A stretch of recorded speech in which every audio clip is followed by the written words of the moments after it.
नमस्कार दोस्तों, स्वागत है आपका मेरे YouTube चैनल पे।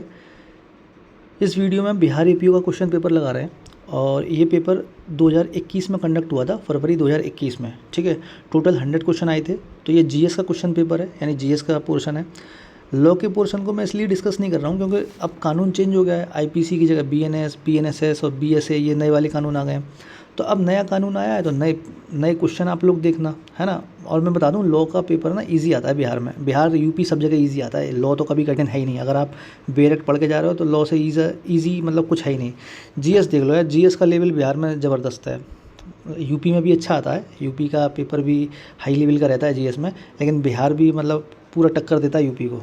ठीक है, तो जीएस का लेवल देख लो, कितने हिस्ट्री से आए हैं, कितने यहाँ पॉलिटी से आए हैं, करंट अफेयर से कितने, साइंस का लेवल क्या है। तो चलिए दोस्तों स्टार्ट करते हैं।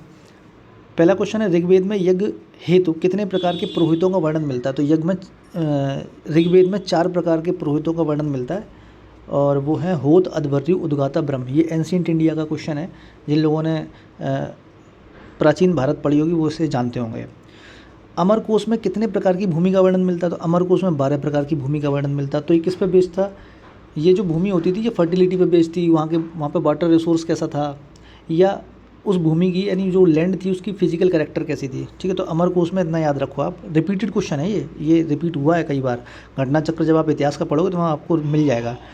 अमर कोश में 12 प्रकार की भूमि का वर्णन है। ठीक है, पेपर हिंदी में, तो इतिहास वैसे भी हिंदी में पढ़ने में ज़्यादा मजा आता है। निम्नलिखित में से किस जानवर का सांची स्तूप की कलाकृति में अंकन नहीं है। तो बंदर का नहीं है। ठीक, बिल्कुल ईजी क्वेश्चन है। अब देखो ऐसे उल्टे सीधे सवाल पूछते हैं ये बिहार वाले।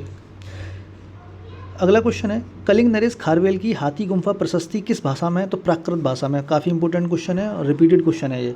इसमें 2 चीज़ याद करने वाली हैं। एक तो हाथी गुम्फा अभिलेख है वो प्राकृत भाषा में लिखा गया है, और हाथी गुम्फा अभिलेख खारवेल से संबंधित है। और जो खारवेल था वो चेदी वंश का शासक था, और इसका जो संस्थापक था वो कौन था? महामेघवाहन। नेक्स्ट क्वेश्चन, इनमें से कौन शक वंश की कर्दमक शाखा का संस्थापक था। तो जो कर्दमक शाखा थी शक वंश की, उसका संस्थापक था चष्टन। देखो जो शक वंश था उसमें 2 शाखाएं थी, एक थी छैरात वंश और एक था कर्दमक वंश। तो जो छैरात वंश था उसका संस्थापक था नहपान, और जो कर्दमक शाखा थी, इसमें क्वेश्चन में पूछा कर्दमक शाखा, उसका संस्थापक था चष्टन। और इनका संघर्ष सातवाहन वंश के साथ चला है। सातवाहन वंश कहाँ होता था? आंध्र प्रदेश में होता था। ठीक है, तो उसमें सातवाहन वंश का एक शासक था गौतमी पुत्र सातकर्णी। उसका संघर्ष किसके साथ चला? नहपान के साथ चला, जो छैरात वंश का संस्थापक था। नहपान को मार दिया और उसके दामाद को भी मार दिया गौतमी पुत्र सातकर्णी ने। उसके बाद अगला शासक जो हुआ, मतलब जो आगे का जो क्रमवर्ती शासक हुआ, वशिष्ठ पुत्र पुलमावी, ये सातवाहन का, उसका संघर्ष चला कर्दमक शाखा के साथ। ठीक है, चष्टन के साथ। तो मैंने आपको इतनी डिटेल इसलिए बताई है ताकि अगर कोई क्वेश्चन आए तो आप लोग आसानी से कर लो। ठीक है, अगला क्वेश्चन है, प्राकृत प्रकाश किसने लिखी है। तो वरुचि ने लिखी है। देखो इस क्वेश्चन पेपर में ना कई सारी बुक्स पूछी हैं कि ये बुक किसने लिखी, वो बुक किसने लिखी। तो आप मान के चलो 100 क्वेश्चन आएंगे आपके जीएस में, तो 3-4 क्वेश्चन तो किताबों पर ही बेस्ड होंगे, इतिहास की किताबें। अब देखो अगला क्वेश्चन क्या है, गुप्त स्वर्ण मुद्राएं उनके अभिलेखों में किस नाम से अंकित हैं। तो जो गुप्त की जो कॉइन थे ना, जो स्वर्ण मुद्राएं थी, वो दीनार के नाम से थे। किससे थे? दीनार। अभिलेखों में दीनार के नाम से जाने जाते हैं। अरे हल गया यार, सॉरी। ठीक है, आगे चलते हैं। राग विबोध ग्रंथ का लेखक का नाम बताइए। तो सोमनाथ थे, उन्होंने राग विबोध नामक ग्रंथ लिखा था। क्वेश्चन नंबर 8 देखो, संध्याकर नंदी के प्रसिद्ध ग्रंथ रामचरित की विषय वस्तु किससे संबंधित है। तो ये जो संध्याकर नंदी है ना, ये एक बंगाली पोइट है और ये 11th और 12th सेंचुरी में थे। इन्होंने एक पुस्तक लिखी थी रामचरितम। असली नाम उसका रामचरितम था, या रामचरित लिखा हुआ है। ठीक है, और ये पाल वंश के क्या थे? दरबारी कवि थे। तो इसका आंसर हो जाएगा ऑप्शन ए। क्वेश्चन नंबर 8 हो गया। क्वेश्चन नंबर 9 देखो, उस प्रथम व्यक्ति का नाम बताइए जिसने वहदत उल वजूद सिद्धांत को सूफी मत में प्रतिपादित किया। इसको रट लो, ये रिपीटेड क्वेश्चन है। इसका आंसर हो जाएगा ऑप्शन ए, इब्नुल अरबी। अगला क्वेश्चन है क्वेश्चन नंबर, राग विबोध करा दिया, हाँ। 11 पे आ जाओ। निम्न में से किस मुगल शासक ने कुतुब मीनार के पास हौज शमसी का निर्माण करवाया? देखो जहाँ कहीं इसका आंसर हो जाएगा ऑप्शन बी, जहाँ कहीं भी आप शमसी शब्द देखो ना कि हौज शमसी मस्जिद, हौज शमसी मतलब कोई मदरसा शमसी, तो वहाँ सीधे इल्तुतमिश पकड़ लेना। ये मध्यकालीन भारत का प्रश्न है। निम्नलिखित में से किस शासक ने आना, जैसे पहले कहते नहीं 2 आने दे दो, 4 आने दे दो, ये आना शब्द का प्रयोग किसने किया था? शाहजहां ने। और आपको जान के हैरानी होगी, ये जो आना वर्ड है वो 1957 तक कंटिन्यू रहा था। 1957 के बाद भारत सरकार ने डिसकंटिन्यू किया। नेक्स्ट क्वेश्चन है, खुलसत उत तवारीख किसने लिखी? तो ये किसने लिखी? ऑप्शन ए इसका राइट आंसर सुजान राय खत्री। सुजान राय खत्री है या सुजान राय भंडारी, आप लोग कमेंट बॉक्स में बताना। वह सुजान राय भंडारी है मेरे हिसाब से। सतनामी पंथ की स्थापना किस वर्ष हुई? ये रिपीटेड क्वेश्चन है, घटना चक्र में आपको मिल जाएगा। 1657 इसका राइट आंसर है। निम्नलिखित में से किसने गैर ब्राह्मण घोषणा पत्र निर्गत किया? तो ऑप्शन 20 का राइट आंसर हो जाएगा, साउथ इंडिया लिबरल फेडरेशन ने। और इसमें उनका जिन्होंने किया था उनका नाम था पी त्यागराज चेटी। किन्होंने किया था? पी त्यागराज चेटी ने। एस.एन. बनर्जी को सिविल सेवा से, जो इंडियन सिविल सर्विस थी, उससे कब टर्मिनेट किया गया था? 1874 में, 1874 में। भारत दुर्दशा नाटक किसने लिखी? भारतेंदु हरिश्चंद्र। ये तो बहुत फेमस क्वेश्चन है, काफ़ी रिपीटेड है। यूनाइटेड पैट्रियाटिक एसोसिएशन की स्थापना किसने की? तो सर सैयद अहमद खान ने की थी। किसके साथ मिलकर की थी? ये मिलकर की थी, बनारस के राजा थे आपके, क्या नाम था, राजा शिव प्रसाद सितारे हिंद, इनके साथ मिलकर की थी। और ईयर आप बताओ ऑप्शन में, सॉरी कमेंट बॉक्स में आप बताओ किस ईयर में की थी। मेरे ख्याल से शायद 1873 में की थी। आप लोग कमेंट बॉक्स में बताना मुझे। दक्कन कृषि राहत अधिनियम यानी दक्कन एग्रीकल्चर रिलीफ एक्ट, ये कब आया था? 1879 में। तेभागा आंदोलन एक मूवमेंट हुआ था, तेभागा, ये किससे संबंधित था? पीजेंट यानी किसानों से संबंधित था, है ना। देख लो मतलब क्या लेवल है हिस्ट्री का। अब ये सवाल शुरू हो गए पॉलिटी के, ये तो आप लोग आसानी से उड़ा दोगे। संविधान की प्रस्तावना को भारत की राजनीतिक कुंडली किसने कहा? ये के.एम. मुंशी ने कहा था। क्या कहा था प्रियम्बल को? Preamble is a India's political horoscope, है ना। इंग्लिश में भी बता दिया मैंने, जिससे इंग्लिश वाले बच्चों को परेशानी ना हो। किस विधेयक पर भारत के राष्ट्रपति अपने निषेधाधिकार होता है वीटो, है ना, तो किस बिल पर प्रेसिडेंट अपनी वीटो का इस्तेमाल कर सकते हैं? तो वो क्या होता है? नॉन मनी बिल पे कर सकते हैं। अगला क्वेश्चन देखते हैं। राज्य के नीति निर्देशक तत्व यानी directive principle of state policy को किसने भारत में सामाजिक व आर्थिक लोकतंत्र का घोषणा पत्र कहा? इसे ऐसे कह सकते हो, character of social and economic democracy in India. तो किसने बोला था? ये बोला था जवाहरलाल नेहरू ने। ठीक है, 22 ऑप्शन ए इसका राइट आंसर हो जाएगा। सर्वोच्च न्यायालय के न्यायाधीश, जो सुप्रीम कोर्ट के जस्टिस होते हैं, जजेस होते हैं, उनकी संख्या में वृद्धि कौन करता है? संसद करती है, यानी पार्लियामेंट करती है। किसी कार्य को अविलंब कराने के लिए न्यायालय से किन विशेष लेखों को जारी करने की याचना की जा सकती है? 23, इसको ऐसे समझ सकते हो, मतलब ऐसी कौन सी रेट इशू की जाएगी जिससे कि कोर्ट को ये डायरेक्ट हो कि फलाना काम, मतलब डू समथिंग इमीडिएटली। तो इसका आंसर हो जाएगा ऑप्शन डी, परमादेश यानी मैंडेमस। राज्यसभा में निर्वाचित सदस्यों की संख्या कितनी है? ये पूछ रहा है इलेक्टेड मेंबर, तो 238 है। टोटल नहीं पूछे हैं, टोटल 250 होते हैं। 250 में 238 इलेक्टेड होते हैं और 12 नॉमिनेटेड होते हैं। ठीक है, आगे चलते हैं। भारतीय संविधान का निम्नलिखित में से कौन सा अनुच्छेद यानी कौन सा आर्टिकल इंडियन कॉन्स्टिट्यूशन के अंदर भारत के राष्ट्रपति यानी प्रेसिडेंट के महाभियोग की प्रक्रिया से संबंधित है? कौन सा आर्टिकल इम्पीचमेंट प्रोसेस से संबंधित है? आर्टिकल 61। अगला क्वेश्चन है, राज्य की विधान परिषद जो लेजिस्लेटिव काउंसिल होती है ना, उनका निर्माण यानी उनका गठन करना, कॉन्स्टिट्यूशन ऑफ लेजिस्लेटिव काउंसिल, या उसको एबॉलिश करना यानी उसको समाप्त करना, ये कौन करता है? संसद करती है। ऑप्शन सी इसका राइट आंसर हो जाएगा। उसके बाद आगे चलते हैं।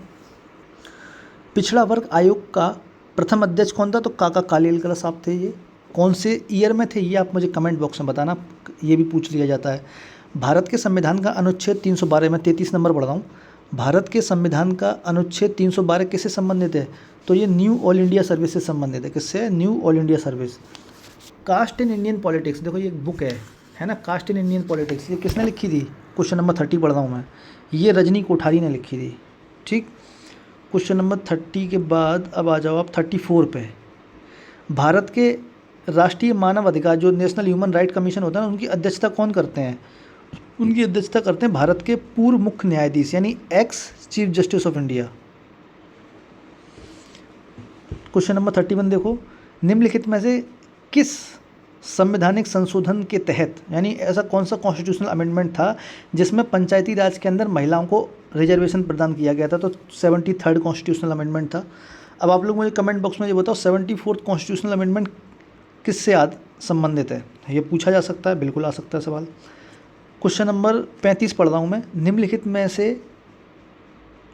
कौन राजनीतिक दलों के स्तर को मान्यता प्रदान करता है? तो जो पॉलिटिकल पार्टी होती है उनको मान्यता कौन देता है? निर्वाचन आयोग यानी election commission of India. Bharat में प्रधानमंत्री बनने हेतु न्यूनतम उम्र क्या है?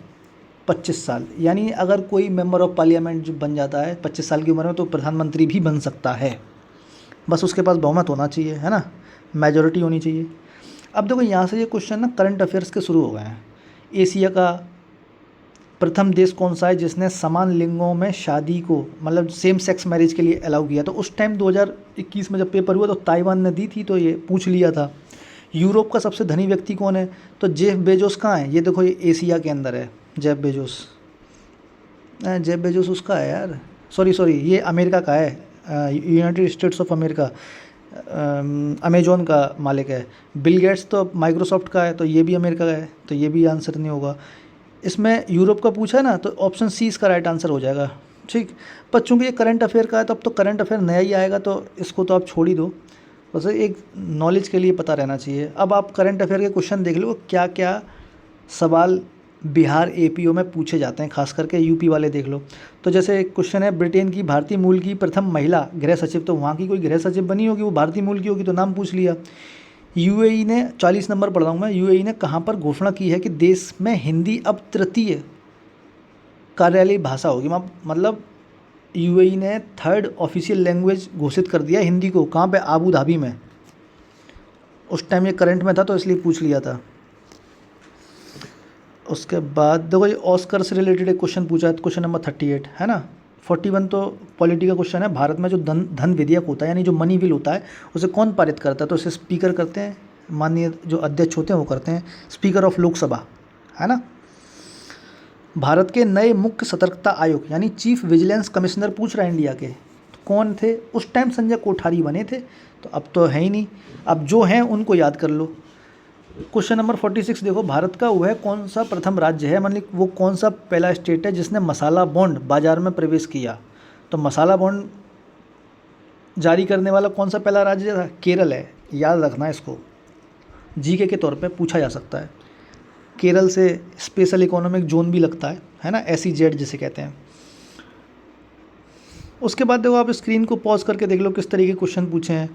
अब जैसे 43 देखो पूछ लिया कि कौन सा ऐसा देश है जो सबसे ज़्यादा, जिसकी इकोनॉमी सबसे ज़्यादा कम्पिटिटिवनेस है, तो ये है इसका सिंगापुर, इसका आंसर हो जाएगा। ऐसे ही देखो एक क्वेश्चन पूछा है इन्होंने, ये 49 आप क्वेश्चन देखो, विश्व में लिंग समानता सूची, इस ग्लोबल जेंडर इक्वलिटी इंडेक्स पूछ लिया है, उसमें भारत का स्थान पूछ लिया है ना। तो इसी तरीके से आप देख लो कि क्या क्या ये पूछता है बिहार। ये भी करंट अफेयर क्वेश्चन है, तो करंट अफेयर क्वेश्चन को मैं स्किप कर रहा हूँ क्योंकि इस बार नया करंट अफेयर आएगा। आप लोग वीडियो को पॉज करके देखते चलो। क्वेश्चन नंबर 52 भी, ये भी करंट अफेयर है। दिलीप पारितोषिक की विजेता के लिए कितने, ये भी करंट अफेयर है। उसके बाद हाँ देखो 56 से अब साइंस शुरू हो गई है। देखो ये हिंदी में है, मैं आपको इंग्लिश में बताता चलूँगा, ठीक है। टोटल करीब मेरे ख्याल से 20 क्वेश्चन है करंट अफेयर के, 18 से 19 क्वेश्चन तो आप मान के चलो। 56 कह रहा है, पीलिया एक संक्रामक रोग है। पीलिया मतलब जॉन्डिस, क्या एक इन्फेक्शियस डिजीज़ है जो किससे फैलता है, मतलब किसके जरिए फैलता है? तो वो फैलता है कंटामिनेटेड फूड और वाटर से। तो इसमें जल ऑप्शन में है, वाटर ऑप्शन में, तो वाटर इसका आंसर हो जाएगा। अगर कहीं फूड भी लिखा हो ना तो वो भी उसका आंसर होता है, ठीक है। तो जो पीलिया होता है यानी जो जॉन्डिस होता है वो किससे फैलता है? कंटामिनेटेड फूड और वाटर से। उसके बाद क्वेश्चन नंबर 60 देखो, स्टेनलेस स्टील एक मिश्र धातु है। मतलब स्टेनलेस स्टील एक क्या है? It is an alloy of iron and chromium. Stainless steel के अंदर क्या होता है? आयरन होता है, क्रोमियम होता है। ऑप्शन सी इसका राइट आंसर हो जाएगा। देखो साइंस का लेवल देखना, बिहार किस लेवल की साइंस पूछता है ना। और ये साइंस आप कवर कहाँ से करोगे? एक ल्यूसेंट की जनरल साइंस की बुक आती है, वहाँ से आप कवर कर सकते हो। क्वेश्चन नंबर 57, बैरोमीटर का प्रयोग किस लिए होता है? तो बैरोमीटर का यूज़ होता है एटमॉस्फेरिक प्रेशर को नापने में, है ना, एटमॉस्फेरिक प्रेशर को मेजर करने में। क्वेश्चन नंबर 61, बायोडिग्रेडेबल प्लास्टिक का मुख्य घटक होता है। तो जो बायोडिग्रेडेबल प्लास्टिक होता है उसका मुख्य घटक, मेन इंग्रेडिएंट, देखो ये इस क्वेश्चन का आंसर मुझे एग्जैक्ट अभी पता नहीं है, तो इसको अभी स्किप कर देते हैं। आपको पता है तो आप लोग कमेंट बॉक्स में बताना। उसके बाद क्वेश्चन नंबर 58 देखो, जैविक परिरक्षक यानी बायोलॉजिकल प्रिजर्वेटर, जो प्रिजर्वेटिव होते हैं ना, बायोलॉजिकल प्रिजर्वेटिव, जैसे आप लेस के चिप्स खाते हो, कुरकुरे खाते हो, तो वो क्या होता है? वो उसके अंदर प्रिजर्वेटिव यूज़ किए जाते हैं, है ना। जैसे मीट को प्रिजर्व करके रखना है, नॉन वेज जो भी है, तो ये इसका मुख्य घटक क्या होता है? इसका मतलब चीफ मेन कंटेंट क्या होता है? तो क्लोरीन होता है इसमें। क्या होता है? क्लोरीन। उसके बाद सल्फ़र को गर्म, 59 पढ़ रहा हूँ, सल्फ़र को गर्म रबर में जोड़ने की प्रक्रिया क्या कहलाती है? इसको कहते हैं वल्कनाइजेशन। क्या कहते हैं? Vulcanization. The process of adding sulphur to heated rubber is known as vulcanization. उसके बाद ऊपर वाला तो मैंने करा दिया। 62 देखो आप, 62 में ये एक इन्फेक्शन है, सिस्टाइसिस, ठीक है, यही प्रोनाउंसिएशन होगा। एक इन्फेक्शन है, ये किससे रिलेटेड है? ये मूत्राशय से रिलेटेड है, यानी जो यूरिनरी ब्लैडर होता है ना, उससे रिलेटेड है, सिस्टाइसिस। अगला क्वेश्चन देखते हैं 63। हाँ 63, रेडियो एक्टिव एलिमेंट, मतलब ये पूछ रहा है जो हाइपर थायरॉयडिज्म होता है ना, हाइपर थायरॉयडिज्म, उसके ट्रीटमेंट के लिए कौन सा रेडियो एक्टिव एलिमेंट यूज़ किया जाता है? उसमें आयोडीन 131 यूज़ किया जाता है, ठीक है। तम्बाकू की पत्ती से निकलने वाला एल्कलॉइड कौन सा? जो टोबैको लीव्स होती हैं उससे क्या निकलता है? निकोटीन निकलता है ना। आपको पता है ना टोबैको में निकोटीन होता है, तो टोबैको नहीं खानी चाहिए। जो खमीर को इंग्लिश में क्या कहते हैं? ईस्ट कहते हैं। ईस्ट का यूज़ जो होता है वो ब्रेड इंडस्ट्री में होता है। और ईस्ट एक क्या है? बेसिकली फंगस है, हिंदी में कुकुरमुत्ता है। कितना खतरनाक नाम लग रहा है, कुकुरमुत्ता। तो ईस्ट क्या है? East is a type of fungus. East is a fungus. रक्त कोशिकाएं यानी जो ब्लड सेल होती है ना, जिन्हें शरीर का सैनिक कहा जाता है। आर्मी फोर्स किसे कहते हैं? WBC को कहते हैं, white blood cell. WBC is known as army force of our body, है ना।